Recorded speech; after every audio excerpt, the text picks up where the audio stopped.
This episode of Pucks Out Podcast is brought to you by our friends over at Action 24/7, Tennessee's only local, legal sportsbook. Use code PUCKSOUT when you make your first deposit, and our friends over at Action 24/7 will give you a 50% boost on your first deposit up to $800. That's right, up to $400 extra dollars when you use code PUCKSOUT. And this week, once again, some amazing promos. Head over our Twitter and Instagram and Action's Twitter and Instagram to find out all the promos this week. They are changing every day, so stay on top of it and make some money. And did you know you can gamble with cash? Are you tired of waiting on your sports book? You won but can't get your money? No more waiting with Action 7. If you want to gamble with cash deposit withdrawals, get started with Tennessee's local sportsbook today. Check out the link in the show description to find out how. Once again, use code PUCKSOUT. That's PUCKSOUT when you make your first deposit, and our friends at Action 24/7 will give you a 50% boost on your first deposit of $800. What are you waiting for? From the Standing Stone Farm Studio right outside downtown Nashville, it's time for the most ridiculous sports podcast in the world. So sit back, relax, and listen as Bobby Butler and Brandon Bond crack open a cold one and talk all things hockey, pop culture, and complain about everyday situations. It's the Pucks Out Podcast on the Penalty Box Radio Network.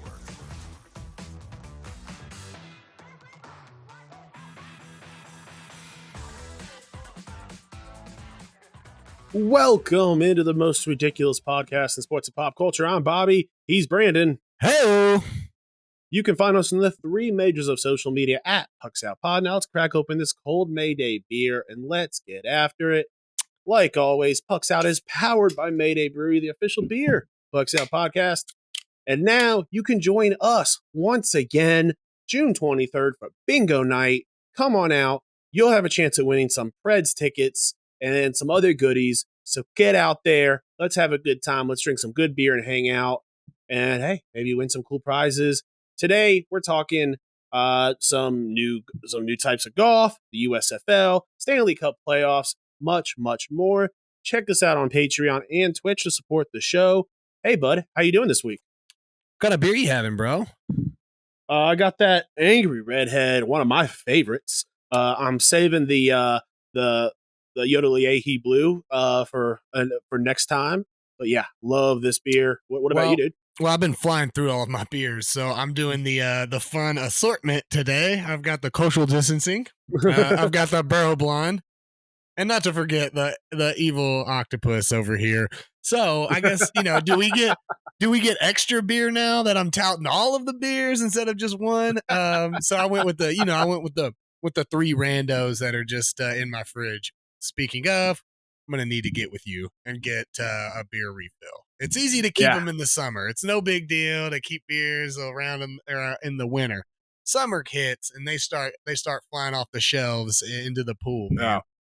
But doing pretty good. Going to this USFL game this weekend.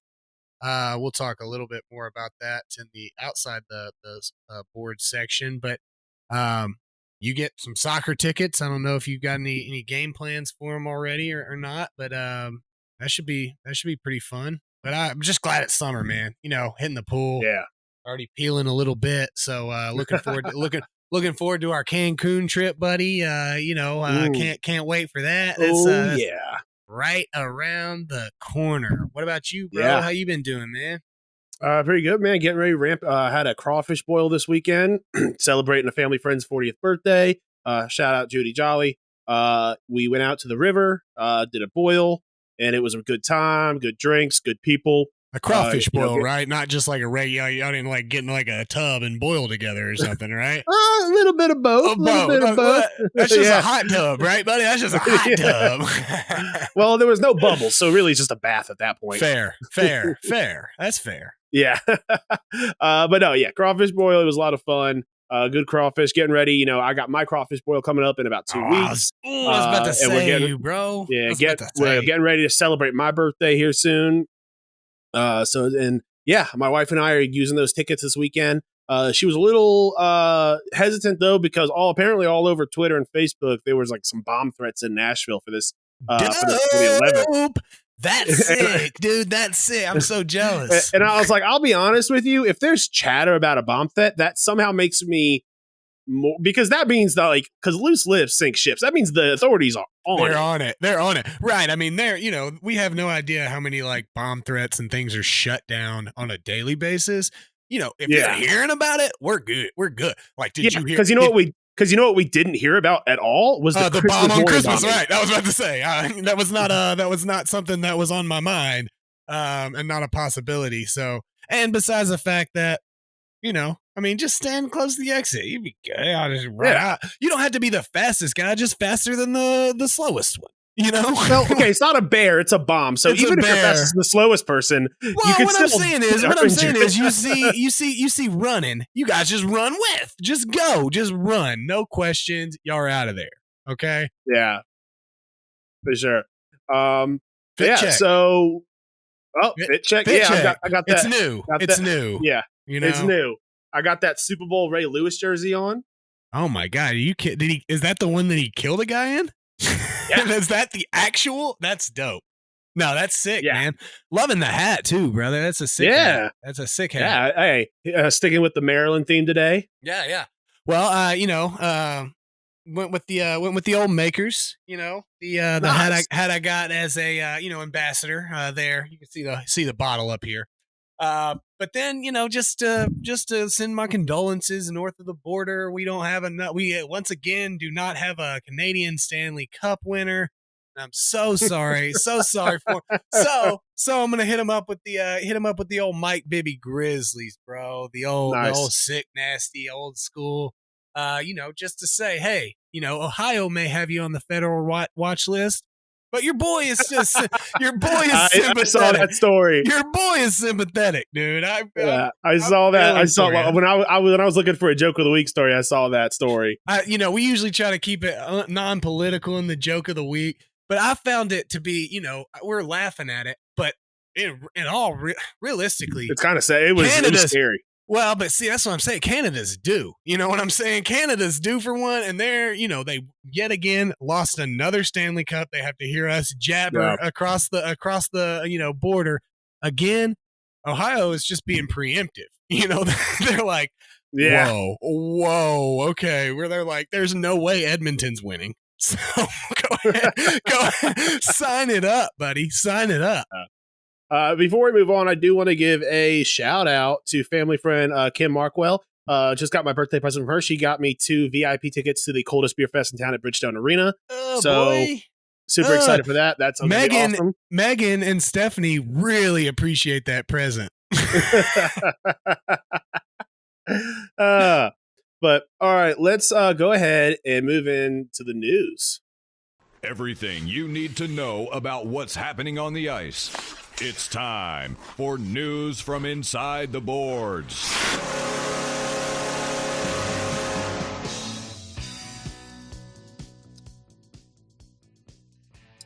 Brad Marchand, to have hip surgery, will miss 6 months. For fantasy point of view, that definitely hurts his stock because he's gonna miss a good portion at the beginning of the season. And that, he's an amazing player. I hope that he can rebound from this. Love him or hate him, he is a unnaturally gifted athlete. It is insane. Absolutely hate his guts. Never want to see this. I want to see him run out of town by people with pitchforks or something. You know what I'm saying? I don't want to see him. I don't want to see him go down that way. Yeah, I'm saying other towns or something. But no, but seriously, that's that really does hurt. But I love that you brought up fantasy because that's such a 6 month right now. We know the timetable's probably sooner rather than later. And that's about the time that you get a guy back about that time. You've stolen him if you get him in the right round. I'm guessing this news is going to ring, especially in some early drafts and we don't get a lot of updates. You can get him maybe 10th, 11th round is usually where you start getting those injured guys that are not going to produce immediately. I wouldn't be surprised to see an injured Brad Marchand go around the 7th or 8th, honestly. Sure. And see, that's a little high for me. That's a value pick that I don't know that I can push through. I probably could depending on the league, but I don't know if I can push through, not taking my 7th round pick. But you start getting into the 10, the 11, you're shooting shots anyway. do have a question though. If David Pasternak is, I believe, going to be an unrestricted free agent now, if he were to move out of Boston, does that increase Marchand's? Like, does that then become does an injured Brad Marchand then become a value, like a good pick at the 6, 7, 8 range if Pasternak's not on that team? It will. To me, honestly, that would depend on the league type. If we're talking some of our league types that are hits heavy and big man heavy, no, I'm not willing to risk that. What about a standard? What about a regular Cats league? Regular Cats league, yes, I would. Because he produces across the board. What I'd be most nervous about is in losing a guy like Pasternak. And now they played a good bit of the season without him last year, so don't hear what I'm not saying. Yeah. But is that point production going to be there and be available for him as heavily as it would be with that with Pasta being there? So in a regular Cats league, absolutely. But if we start talking about maybe points leagues, that's where I'm more on the edge of it because I 100% agree. You don't know where those I think there's too many from. variables. I don't know how old Brad Marchand is now. I can take a look. Hip surgeries can be dangerous, dude. Yeah. This is a sport that requires a lot of hips. And if you don't heal right, a lot of hips. It's all in the hips, baby. He's 34 too, so that's a little older than I thought he was. Yeah. I was thinking 28, 29. I was thinking 31 or something. Yeah, so I think that that is obviously. I think 11 and 12 is a good spot if you can get them there, depending on your league size. And we're talking way early talks now. You got to kind of tell what's going on, what Boston does. You're talking about possibly being an unrestricted free agent. He could just as easily sign right there and be there next year, and then all of our discussion is moot. So, but definitely good thought process. Yeah. But speaking of being chased out of town by pitchforks, Bruce Cassidy, fired after 15 years, had the third most wins in the NHL in that span of time. After losing to the division winner, I think this is an absolute travesty of a firing. He did not deserve this. That Bruins team is a good team. They are a well-coached team. The fact is, winning the Stanley Cup, getting to the Stanley Cup is incredibly difficult. Yeah. But do you keep Bruce paying Cassidy is not a guy who should be fired. Devil's advocate, do you keep paying a guy because of what he did in the past, though? And these Boston teams have been lackluster. Sure. They've been lackluster at best in these past few playoffs. At best. And that would be I'm with you. I hear what you're saying. 15 years is a long time. Is a team like this getting stale, and so I'm not saying they are. I'm just saying maybe that's the thought process. Maybe they want to go different directions. Maybe Cassidy is saying, "Hey, I don't want to rebuild. I want to be on a team that wants to win." And maybe the general manager. We do know that he did not want to leave. He, when asked from reporters, he was blindsided by it. And he told a reporter, like, when asked about it, like, that it's still very wrong, because Bruce Cassidy is a Boston-born and raised guy. Grew up rooting for Boston. He loves that city and that team. And he was blindsided by this. I want to be clear. Listen, I'm with you. I'm with you on it. I just, I feel like we have a very boring show for not arguing about it. And so if you were just like, he shouldn't have been fired, and I was like, yeah, me either. And then we move on. And so that's why we both then talk shit about the people who fired him. I do agree with you that I think it was the wrong move.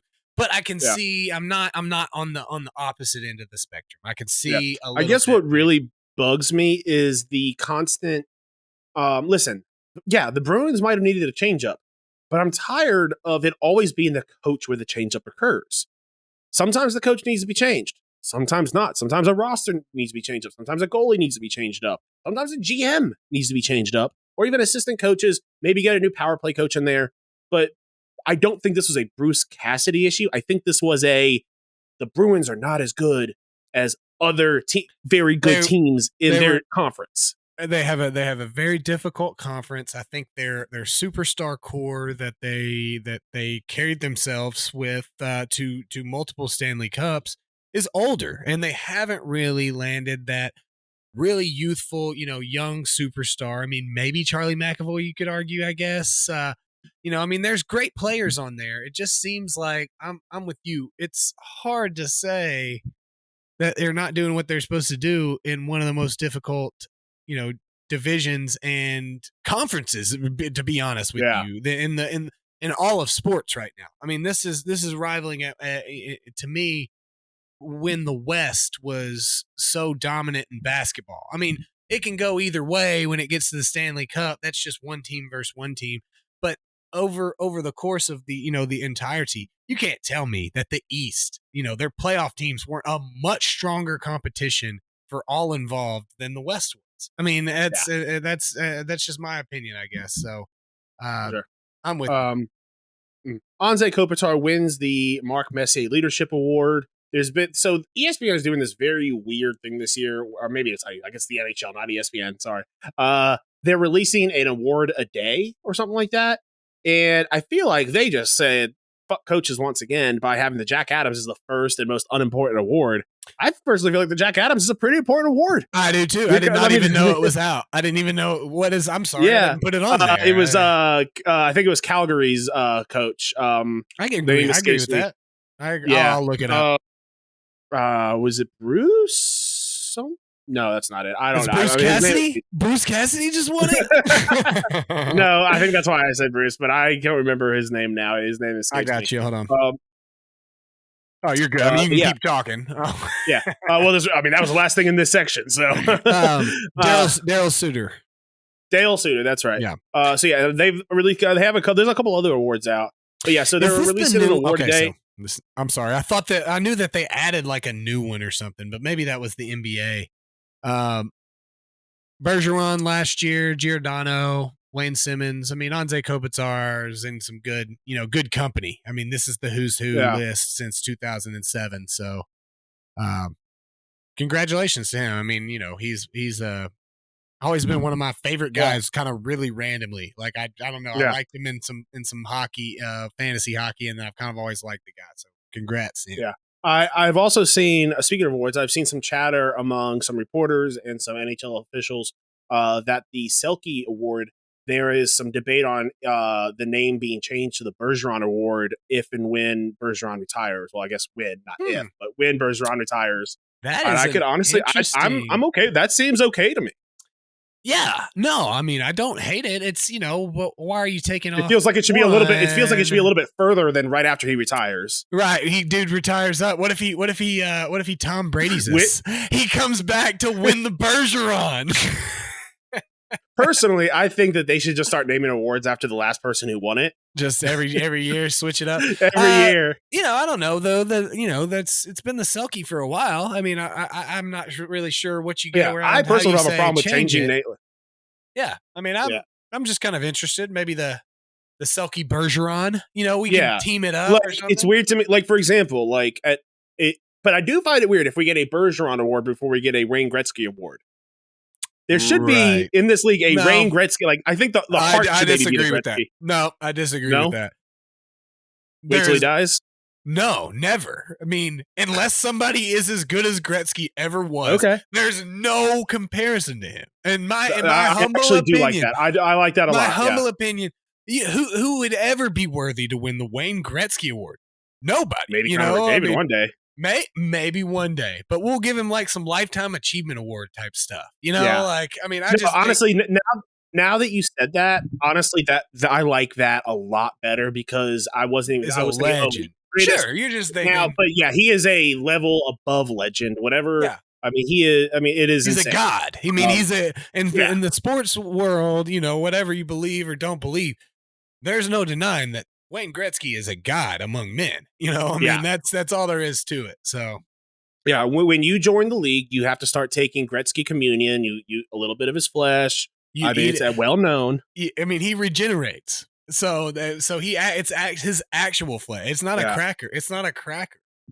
Yeah, everyone know that when he performed those miracles, he turned water into Tim Hortons coffee. All right, that was divine. That's not disputed by anyone.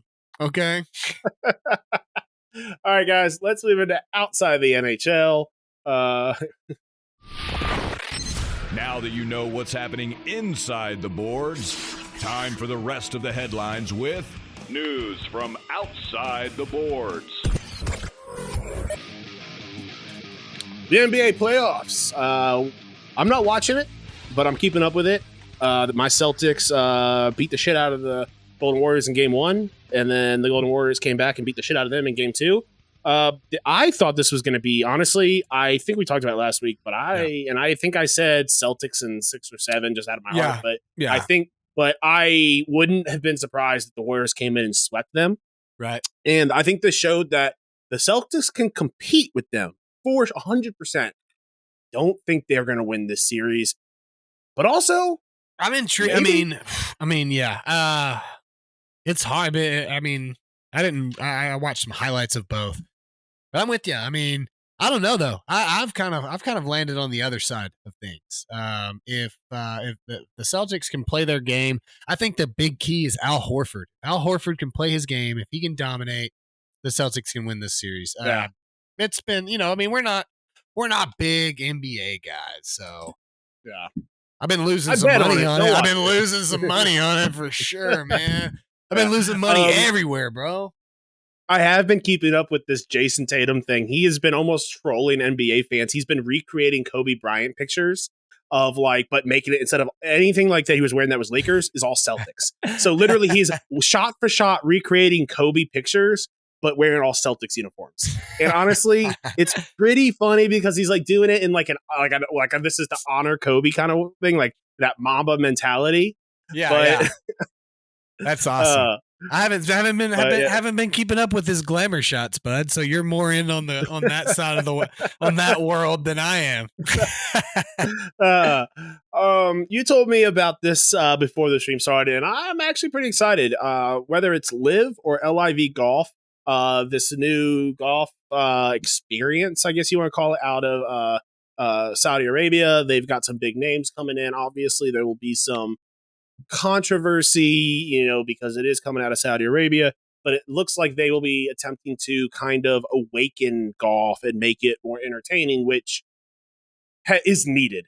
It is whenever somebody sits there and tries to tell me that they actually enjoy watching golf all day and that they find it entertaining and not that they just have a gambling addiction on golf, I think they're lying. I mean, I'm sorry. Yeah. To me, there's no way to sit there and it's like NASCAR. Yeah. Listen, sure. I get you want to watch the last hole. You want to watch the last lap. You want to see when something crazy happens, but you're not sitting there watching 500 laps for NASCAR. You're not sitting there all day unless you have money on it. And I think this is exactly the kind of thing that golf needs. Now, full disclosure, I'll probably still find it a little boring because I was kind of hoping they would, maybe add some explosions or maybe add some cool dances or something. But no cool dances, nothing. Just some team play. Just some. I mean, you had mentioned, hey, they got some good guy. They pulled some guy.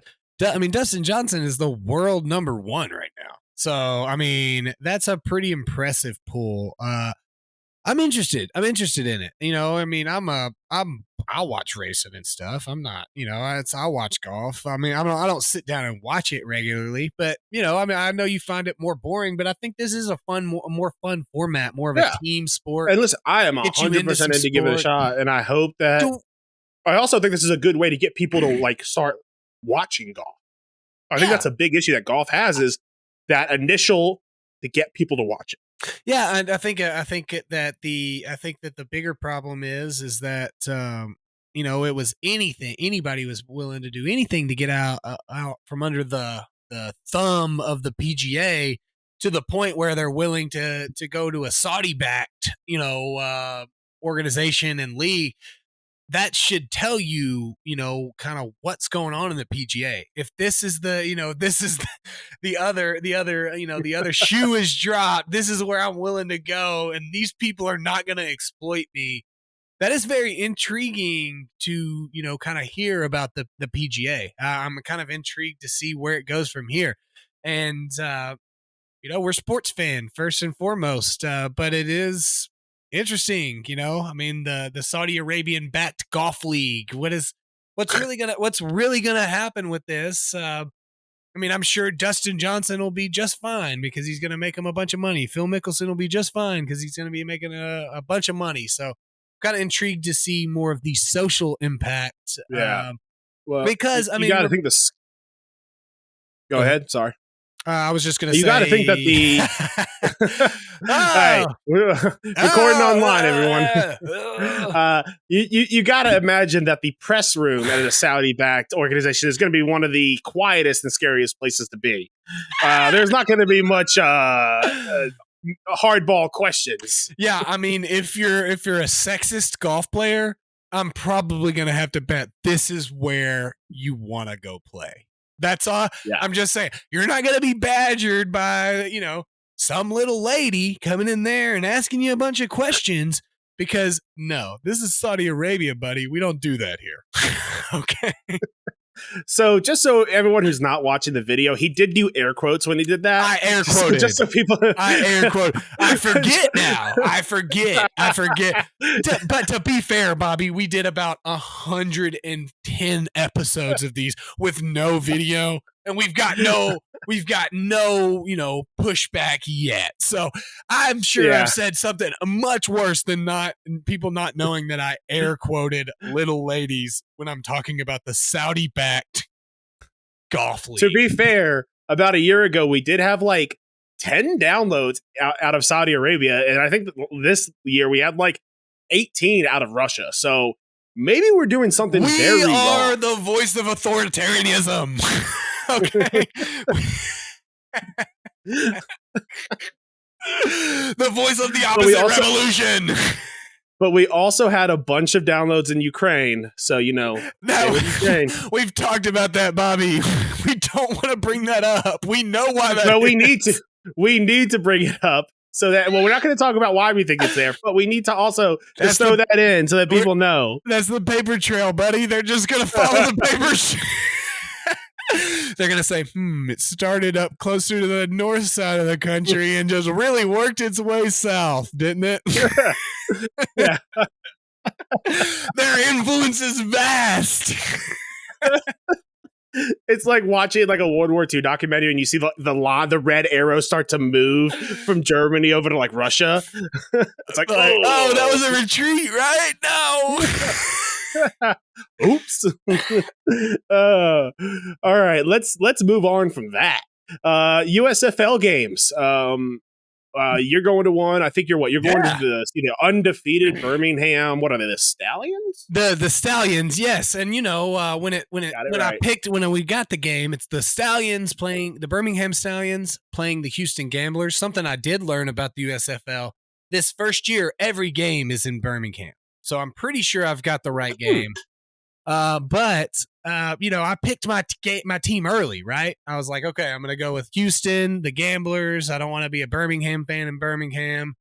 That's the team I'm going for. Gamblers, tight name. Well, my Gamblers have had a rough go of it, Bob, if we're being honest. They're 1-7 right now, and the Birmingham Stallions. That name, you're kind of having karma come after you. Oh, I know. And see, the problem is every once in a while, I'll still throw a bet on them. So, I mean, I'm not learning either. You have to.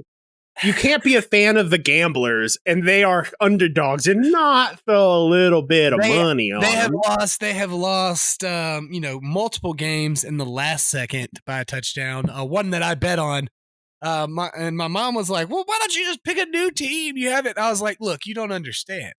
They're my team now. Okay, we're going. I said we're rebuilding right now. Like that's what you. That's what you don't understand. Building. I don't think that's rebuilding. I think you're just building. That's what you don't understand, Mom. Is that we're rebuilding an organization right now. A once prominent organization that's now not prominent. Listen, last season they didn't lose a single game. Okay? That's all I'm saying. We, like what? I'm just gonna ditch my team. I mean, no, they've been there for me, tried and true. So turns out that I'm just what are the money line odds on them tomorrow? It's a Saturday, so no idea. Oh, sorry, Saturday. I don't know why I said tomorrow. No idea. I have no idea. I'm not gonna look, but I'll tell you this right now, Bobby. Like +1200. I'll tell you this right now, Bobby. I'm taking them. Okay, so and I'll have to take them here in Tennessee because I'm going down to Birmingham. Gonna have to place my bet on action while I'm up here.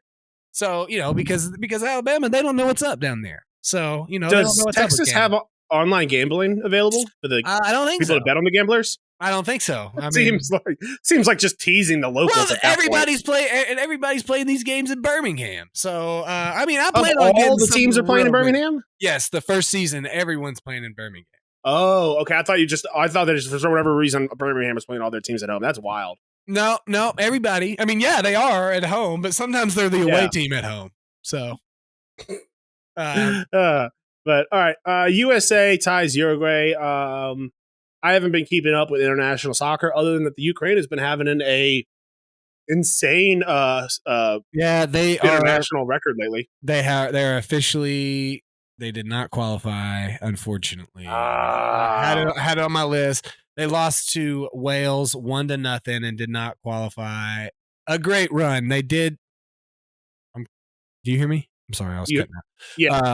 A great run. I had it actually on my notes next to my bed that I take. When I'm thinking, this needs to be on the podcast. I threw it down when they won that first game, kept their hopes alive. Very, very upsetting about that. But yeah, USA. I mean, Uruguay is a squad, dude. So I mean, that's a good win for us, or a good win. I mean, it's not a win, but it was obviously a tie, but a win going in there. I think Uruguay is 13th in the world. I think that the U.S. is currently 15th in the world. I'm intrigued, man. I mean, I'm really intrigued about how we're gonna do in the World Cup. I hate that it's not in the summer though, and it's not gonna be until the winter. I guess that's better, for Qatar for the beheadings or whatever. I don't know, man. Well, it's also better so that we can be drinking some pitchers of Guinness during the World Cup. Stop doing that. I'm a grown man now, Bobby. I can buy my own beer. I'm not a broke college student that needs to rely on your gross pitchers of beer. I'm just kidding. I'm just kidding. I'll drink it if it's free, bro. I'll drink it if it's free, bro. I'll drink it if it's free. You know me, man. You know me. I'm just hating. My one rule on life. I'll do it, but I get to complain while doing it. No question asked. Of course, that's a given. But all right, guys, we're going to get into our main topic of the day. Obviously, we're talking more Stanley Cup playoffs, baby. The Avs sweep the Oilers. And I talked about this on stream last night. I know. I saw that. I caught your intro, baby. I've got a little bit, but later on, I talked a little bit about, and I have a question for you. Has there ever, in the history of sports, been such a renowned and talented player as Connor McDavid to be on I don't want to say failing, but a team that misses these opportunities? This is a player. Connor McDavid is without a doubt the best player currently in the NHL right now. Okay. Do you think that he was as talented in that league as Connor McDavid is in this league? Relative to the other players playing? Relative to the other players, yes. At the time he was playing, maybe Elway. So I wouldn't say he's the clear-cut number one top player when he was playing like McDavid is, but I would say he was prominent enough at a prominent position that, we talked Dan Marino to this day. And here's the thing. They didn't just get beat. They got swept. When you have guys like Connor McDavid, Leon Draisaitl, and the performances that we got out of Evander Kane out of this playoffs, you can't even win a game against this Colorado team.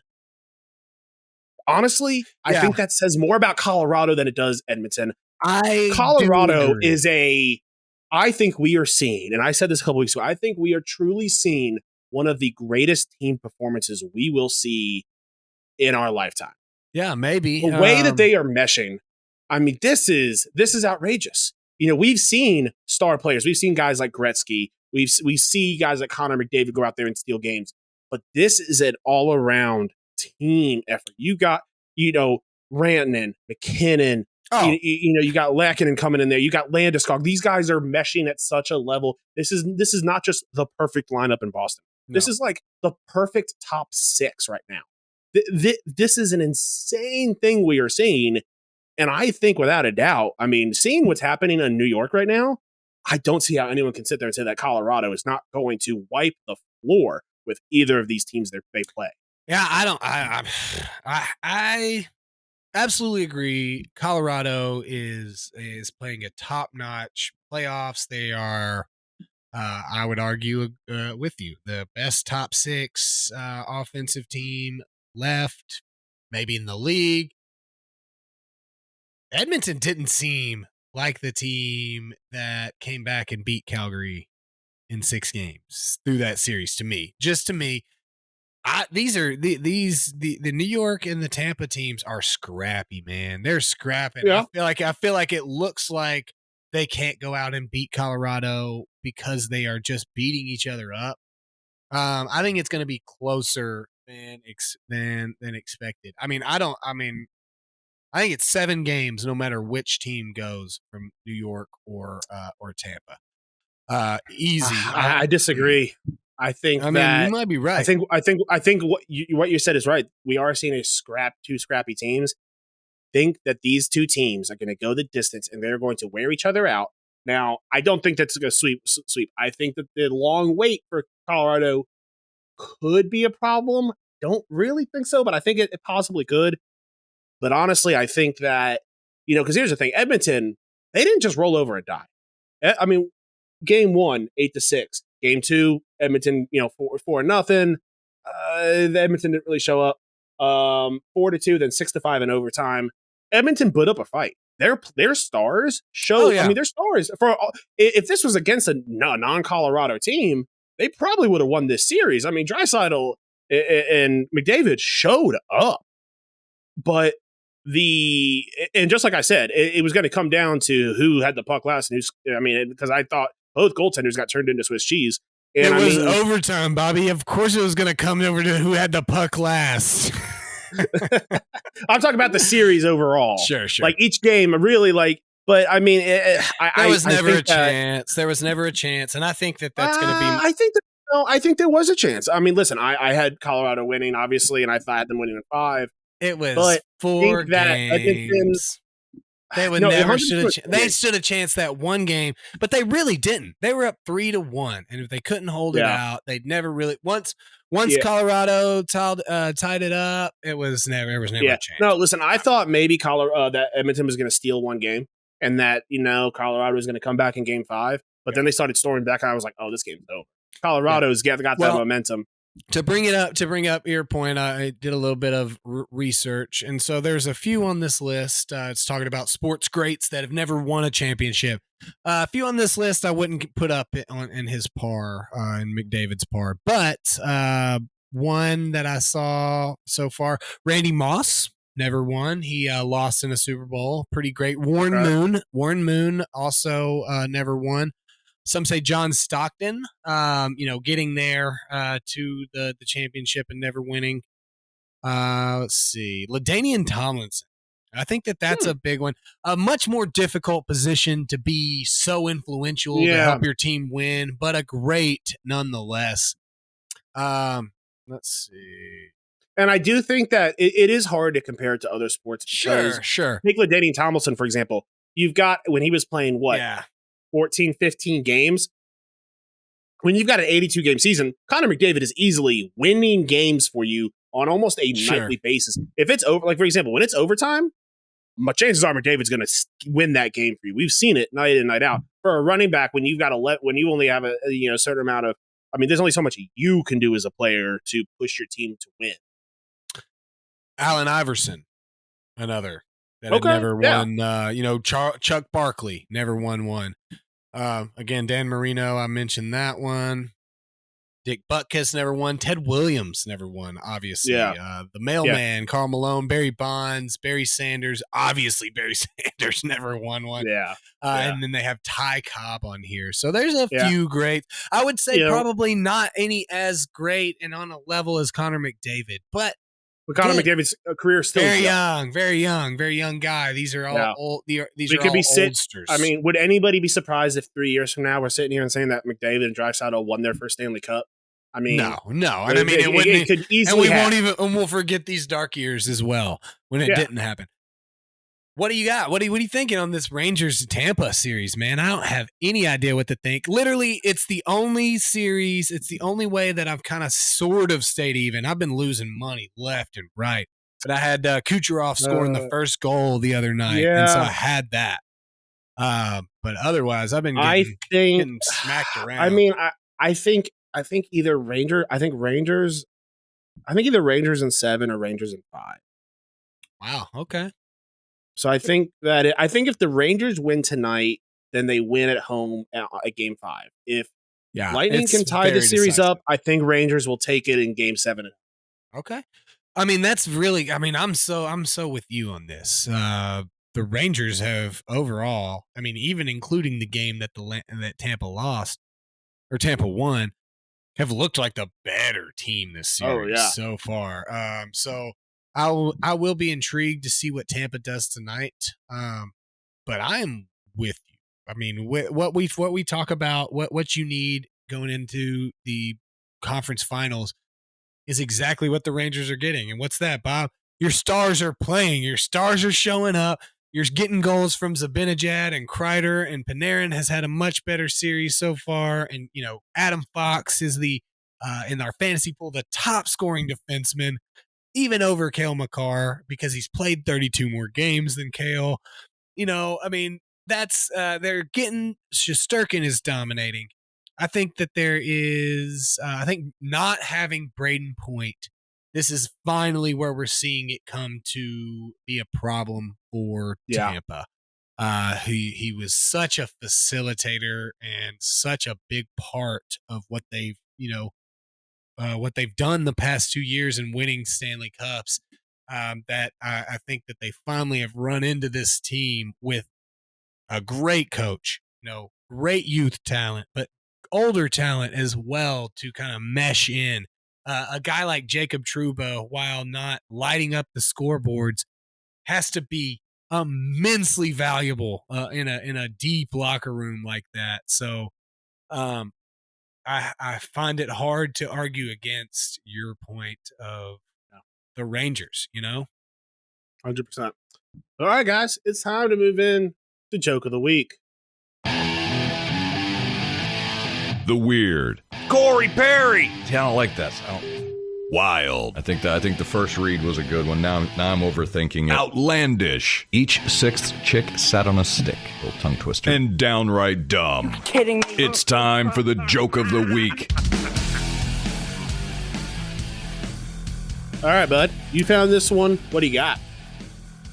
A man in India divorced his wife for cooking him instant noodles every day for breakfast, lunch, and dinner, judge says.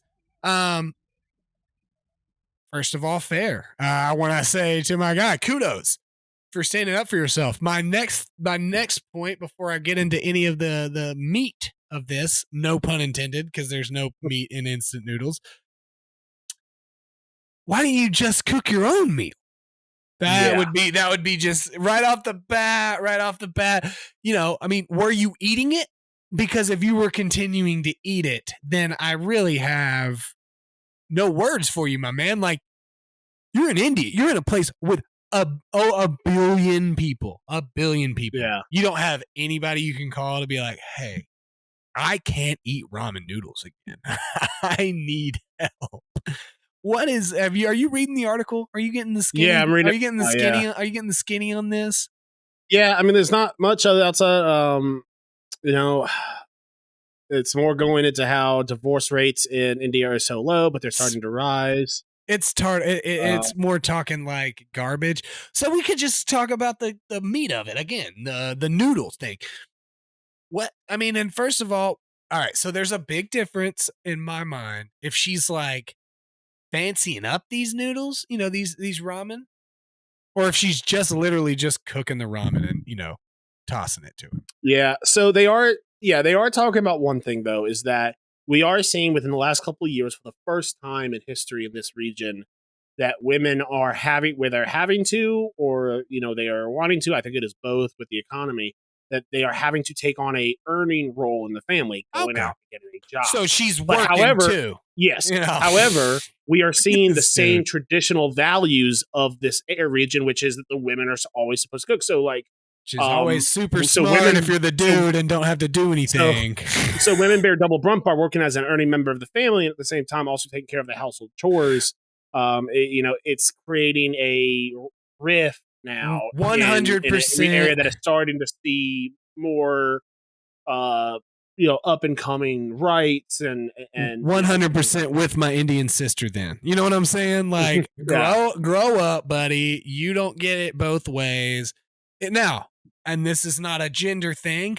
If you're a homemaker, male or female, and you ain't cooking some good dinner, or at least having some good dinner on the table for your spouse, again, male or female, returning as the breadwinner, then what are you doing? You're not making a home. You're destroying it. But if you're both working, then that's a responsibility of both parties. To, it's not like he was like, oh, on my days cooking, I made her filet mignon, and then she made me. Yeah. Now, the weird thing would be breakfast. I am going to not need you to make me ramen for breakfast. mean, you crack an egg on those noodles? Ooh. I mean, again, that was also what I was saying. Would probably get old after a couple days. That's what I'm saying. It doesn't seem like she was adding anything. But again, it is irrelevant if she was out working and he was also out working. Yeah. Go to an Indian McDonald's. Get a chicken sandwich, buddy. I don't know what you want from us. You're a joke. If you're, I guess it goes specifically to what's happening. Now, either of these people can I will be jokes. say, it does say a lot about your country and how low the divorce rates are when a judge has to have a press conference about an individual divorce that happens. That's hype. That's hype. I mean, think about it. Like, our divorce has made national headlines. Like, we're not even celebrities. Yeah. We're just a guy and a girl. And I don't like eating noodles. I don't like eating ramen. You love making ramen. She loves noodles. You love noodles. And now we're going to be famous. We're going to probably be on Bollywood. All right, dude. So moving into our pop culture segment, we're talking more Kenobi. I just saw the most recent episode 3 last night, and wow, what an amazing show. I am loving it. I too am and thoroughly enjoying it. It's great, man. I mean, it's hard now that we're in episode 3 and we're going no spoilers. They did say that they'll probably be at season 2 as well. That's fantastic. I mean, I'm loving it, man. They're doing it very well. I will say that, we've come in here with such open arms that we can all agree that the runaway scene, what was that? That was really bad. That was real bad. What was that? In the woods? Well, that, that whole scene was crazy, but like the main thing with it, besides the fact that it was dumb, the main thing with it was how they broke the 180 rule. Like, they had him run here, and then they flipped the the camera, and so he runs out the way that he ran. So you're like, did he come back? At first, it's like, is he coming back? So if you haven't seen it yet, you will. If you'll know when you see it. But if you have seen it, you absolutely know what I'm talking about. Absolutely, by far, the worst shot of the whole series so far. Other than that, fantastic. Yeah, absolutely love it. All right, we're running a little bit over, so we're going to jump straight into our questions from the internet, and you got this one today. Yeah, and I think we've done something similar, but we're thrown in here anyway. Nobody listens to us when we talk, so attend Hogwarts or Xavier's School for the Gifted Youngsters or youths, right? I don't know. I think something like that, but I think there is 2 very distinct differences between these. Me too. When you go to Hogwarts, you are learning kind of the same magic as everyone, and how adept you are has to do with kind of how gifted you are, a lot of how hard you study. When you go to the X-Men School for Gifted Younglings, you're going with your own special power. So I guess it depends what I'm going there for. Sure. If I have a dope ass power, but if But if my Did you power see is that? something, yeah, what was that? It was a little clip that I play with, you know, like right here, and it just flipped off.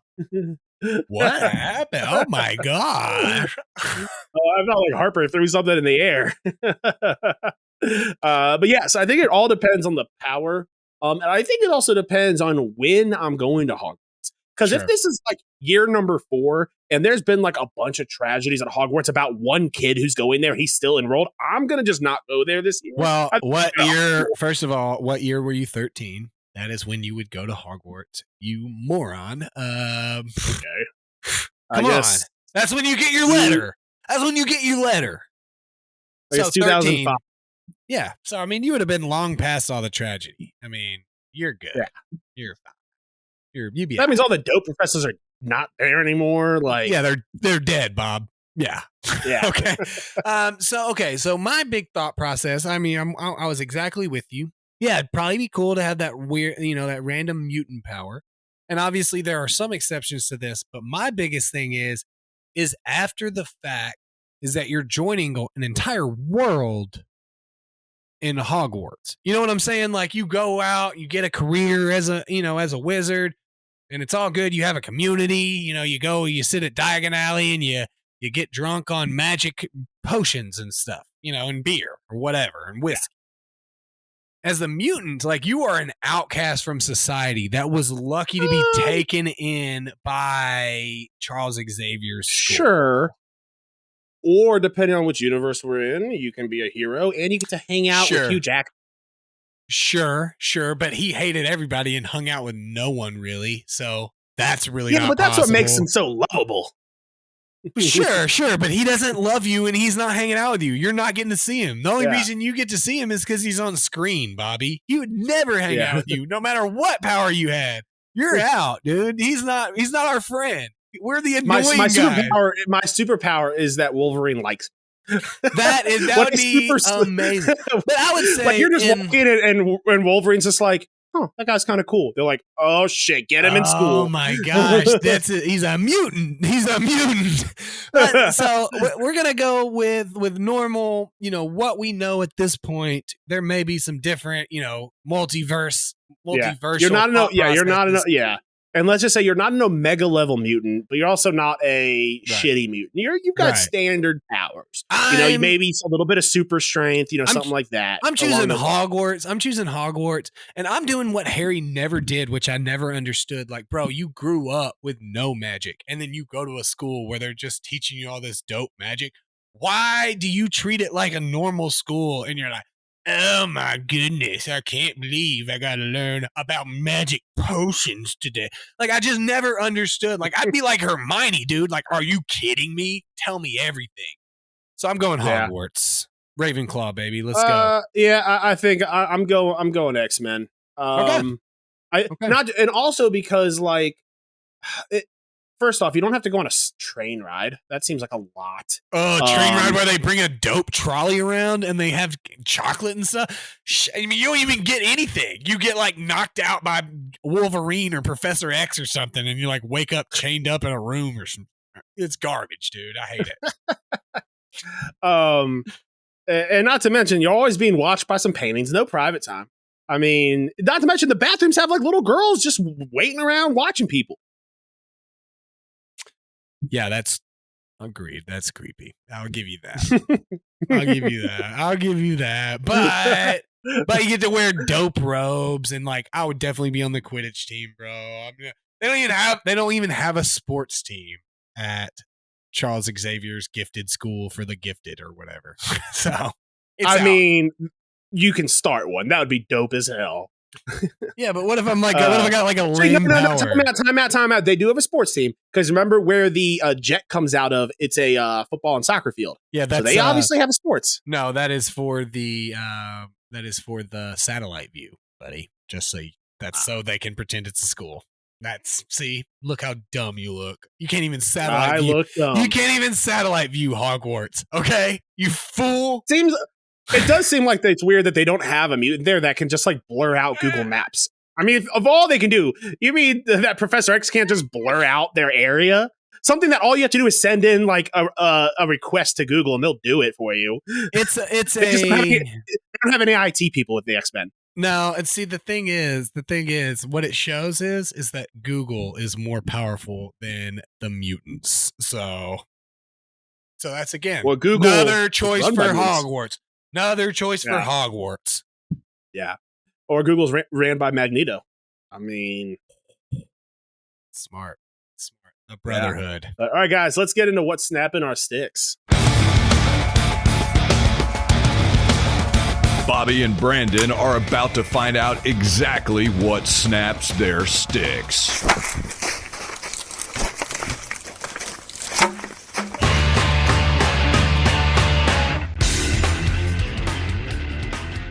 Memphis.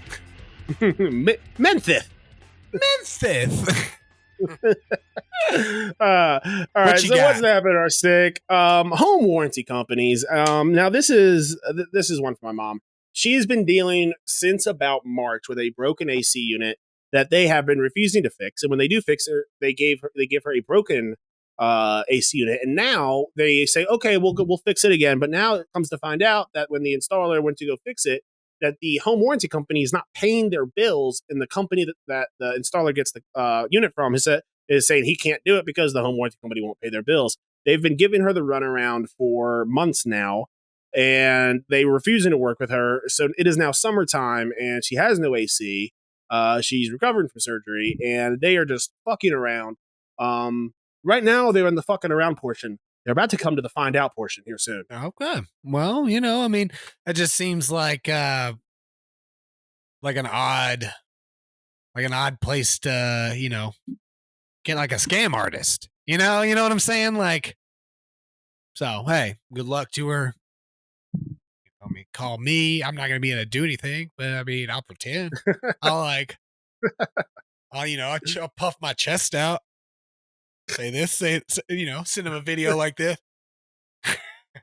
Mine is basically always just like, how does me watching sports affect me? As it traditionally is. And NBA Finals games every 2 nights instead of every other night. That's it. That's all. Yeah. I hate waiting 2 extra days for an extra game. So nothing big, but annoying to me. I would say that's one of my biggest complaints about Colorado sweeping is now we have to wait 2 days between NHL games for a little bit. Well, I guess for the rest of the time. No, after this, we'll still have to wait. It's every other day.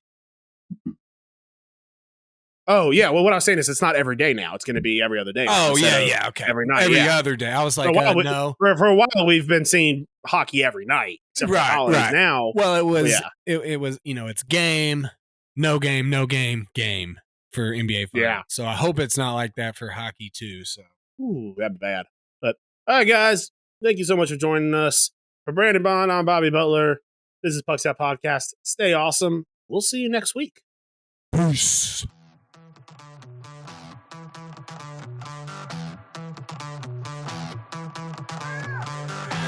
Thanks for listening to the Pucks Out Podcast. To see what other ridiculousness the guys are up to, check them out on Twitter and Instagram @PucksOutPod.